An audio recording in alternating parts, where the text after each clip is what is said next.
Hey folks, Lee Smith, Spouses Buying Houses. It is Saturday night at 11:17 p.m. What are you guys doing? Me, I'm running numbers on houses. So let's run some numbers. This is a deal that a wholesaler sent me. Um, I ran the numbers on it. It's in an area that I kind of like, whatever. Anyway, so let's get to it. As always, never, ever, ever trust numbers that anybody gives you. You need to run your own due diligence. You need to run your own numbers. Websites I like are hotpads.com. I know everybody likes Rentometer, but the problem with Rentometer is sometimes it will pull a huge area, um, and you really want to stay within a quarter-mile radius. So, so be careful if you use Rentometer for your numbers, for your active listings, or for your historical or whatever. I don't know. I don't mess with Rentometer because of the fact that I don't like that it's can sometimes fool you into thinking different numbers. Anyways, I like using the MLS, and I like Hotpads. Hotpads is owned by Zillow, and um, it shows active listings, doesn't show historical stuff. But anyways, I digress. So all right, let's get into it. Okay, so I was sent this house. These are the only pictures they give me of it. So there's some minor soffit issues, maybe some minor gutter issues. Um, let's just kind of run through them. Some of the those might I can't tell if these are newer windows. They look like they might be newer windows, but those might also be. No, I don't think they're storm windows. So I think that's a newer window. This main one over here is all boarded up. This one here looks like it's newer. I'm doing air quotes. You can't see me. This one back here looks like it's newer. The siding doesn't look horrible. It's got a little one-car garage out back. There's no driveway. It's all dirt. Um, Looks like somebody pulled a trailer in, and then there's a boat in the front yard. Woohoo! Free boat. You know, the two best days of a boat owner's life: when they buy it and when they sell it. Yeah, buddy. Anyway, so there's that front window that's all busted out. So those are probably around, I'm going to say guesstimate a grand to replace. It does have a newer roof, so I'm kind of surprised by that. And again, the windows look newer, so I'm not sure what the scoop is on that window. Oh yeah, we're getting all the niceties here. Everybody is spray painting the walls. So it's going to need flooring. I doubt these floors are savable because they're kind of cupped in a lot of spots, so it'll be a lot of sanding. So you're probably better off putting Luan down and putting in a LVP. So probably gonna have to replace the ceiling fan because it looks a little warped, but it could be the fisheye on the lens. These doors are the old style. You're gonna have to replace some knobs. Somebody's already stole all the knobs. Oh, there's some little minor issues on the roof there. Here's a living room, I guess. So it's gonna be paint, flooring again. Gonna probably have to replace a few doors in here. Where's that? That must be that side window we saw. I can't tell if it's got the thing. There's no pictures of the basement, and the washing machine is stuck. So, as you can see the cupping in the flooring here. Gonna have some replace some doors and stuff. There's another big window. Like I say, I think those windows are newer. Ceiling fan will be have to replace. You can see there's some issues in the flooring here, hardwoods. So you're probably just going to be putting Luan down, and then you're going to be putting the whatchamacallit over top of it. Look, the door's missing, so they put a curtain up over the bathroom. Nice. Here's a one-car garage. I don't know what the status is of it. They don't show any pictures inside. There is a little storage barn and a bunch of crap you're going to have to clean up in the yard. Here is the AC. Notice that the side panel is off of it, so I don't know if it's in good shape or not. These condensers are expensive. I don't know what the status of the HVAC is because of the fact that, A, this is wide open, so that's scary. I can't tell if I can see. Yeah, so, okay, so the line set still appears to be there. So, here's another door. Gonna have to probably replace the door, maybe paint it. Oh, here's your address. There's the old coal pit. Again, maybe some minor roofing repairs. You can see some shingles there. Hopefully you don't have to replace the roof. Free boat. Back of the house. There's our condenser. There's no doorway on the back of the house. That's interesting. That's the side door there. Here's the bathroom. I'm going to assume we're going to have to replace the bathroom in here. I don't. Typically, what I do is with these is I just put in like a one-piece tub and surround, or the tub, and then put in like a 2 or 3 piece, and you want bolt down, screw in surround. You don't want the glue in surround. Glue in surrounds are junk. There is a fart fan, but it's probably going to have to be replaced. The bathroom's just going to probably need to be redone. Bedroom, some soffit work. We already sewed that. Exterior, front.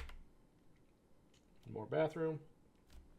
There's probably some issues with the subfloor in here. Here's the kitchen. Oh, me, Drake. 2, I can't see. 2 chain, maybe? Yeah, go. Again, flooring is kind of cupping and stuff like that. So that's the reason I'm going to say you're going to replace it with LVP. You're going to put Luan down, then put the LVP on top of the Luan. So there's that front window. So I don't know what the scoop is on that. We already seen that one. It's just that front window again. Category F5. Garage. So here's the kitchen. So the cabinets are relatively new. They're missing drawer fronts here, but we may be able to fabricate those. But because this has got the paint on top of it, I'm going to say we're going to be priming and painting these cabinets. And this flooring's all going to come out because it's the old click lock laminate, cheap. Maybe some minor soffit issues in here. Well, that's all the pictures we have of it. I'm thinking it's probably going to be 10 to 20K in repairs for this house. All right, let's run some numbers on it real quick. Where's my spreadsheets? So here's my cash flow analysis on this property. Come on. I did the work on it. It's a 2-bedroom, 1 bath. I figure it's probably going to rent for $1,100. 8% vacancy rate. These are my assumptions. I always do these. Single family, so it's 8%. 10% for average maintenance and repair costs. 3% for accounting and legal. 10% for property management.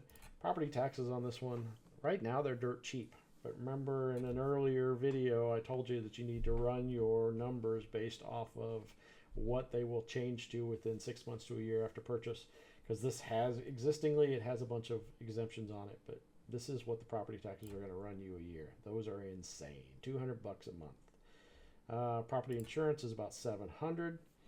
The asking price from the wholesaler is $79,000. I figure about $20,000 worth of rehab. Probably $3,000 in settlement costs. So, given the numbers they gave, it's about a 5.7% cap rate. So is that a good deal for you? It's not for me. But is it for you? I don't know. You might decide you like it. The neighborhood, supposedly the wholesaler said it was valued at $160,000. I don't think that's the case. Let me pull up my spreadsheet. Hold on. That was the wrong window. That's the wrong window. This one. So this is our subject area here. It is active, pending, and solds over the last 1 year, and leases over the past 180 days. There was no leases that showed up in the last 180 days. I guess we can change it to see if there's anything in the last 365. So there was one lease. It was a 2-bedroom, and it leased for $875. So I may be a little high, but I'll show you what else. Anyways, the current wholesaler said that he thinks the ARV is $160,000. I don't think that's the case. These are actives. So there is 2 actively listed. One's listed for $168, one's listed for $180. Let's kind of look at the pictures here. Oh yeah, see, this is a pretty nice little house. Supposedly a 2-bedroom, 1 bath. Pretty nice. They're wanting 168 for it. Been on the market for 47 days. So the seller is offering 10K in buyer concessions, so they're pretty eager to sell. So I think that price is off right now, 168. If they're not getting any buyers and they're offering 10K, I don't think that's working. Here's a 180, another 2-bedroom, 1-bath. It's been on the market for 24 days, sold as is.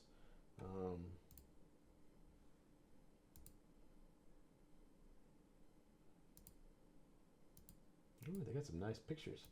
Got a brick front. Yeah, that's pretty nice. I think it's overpriced. Let's just kind of go down here. So here's what I'm seeing. I'm seeing these are sold within the last year. Here's a 2-bedroom sold for 132, and it sold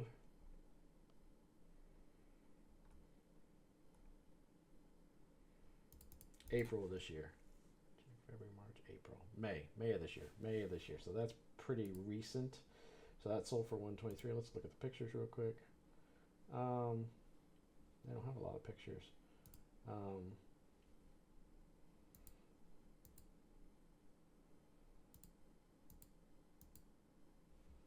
Got a brick front. Then there was this one that sold for 144.5, and it sold. That was last year, July of last year, 2024. Well, that was the listing date. How long was it on the market? Listing date 39 days. So when did it close? What's it say? It closed on October 2024. This is a different market than October 2024. So that was 145. Here's a 2-bedroom 160. It closed October 2024. Again, we're not in the same market we were in back in October last year. This is kind of a cute little house. How long was it on the market for? 27 days. -1, but I think it was. This is CDOM, combined DOM, because it was actually listed before. Just a little corner lot. Kind of cute. What's the kitchen look like? Show me the kitchen.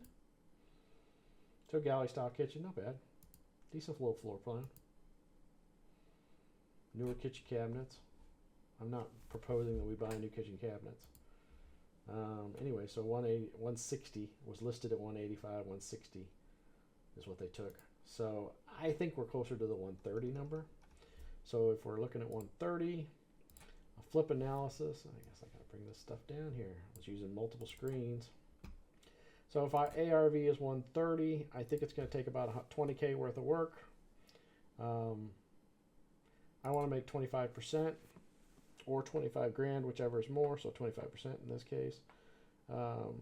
Purchase cost about 3 grand. My holding cost, I'm thinking it's going to take me 3 to 6 months to get it sold, bought, purchased, rehabbed, and sold, excuse me. And I figure about a typical person when it goes to sell is going to cost them about 10%. So max allowable offer is 58,000. So max allowable, oh, okay, so that'd be max allowable. So that's 58. So if I could sell for 130, 58, I'd make my rehab profit. It may actually be a little longer than that to do what we need. But if we bought it at the 79,000, I think they wanted, and we put our 20K into it, it only profit us 11,000. That's not worth the risk. That's a hiccup. We don't know what the market's going to be like in 6 months or a year from now. So anyway, so that's kind of my thoughts. Let's go back to the cash flow analysis. And you can see, again, 79,000 is what they're asking, 20,000 in rehab. So it's 5.7. If I wanted to buy it and keep it as a rental and I wanted to make 8% on it, I would need to buy it, be all in.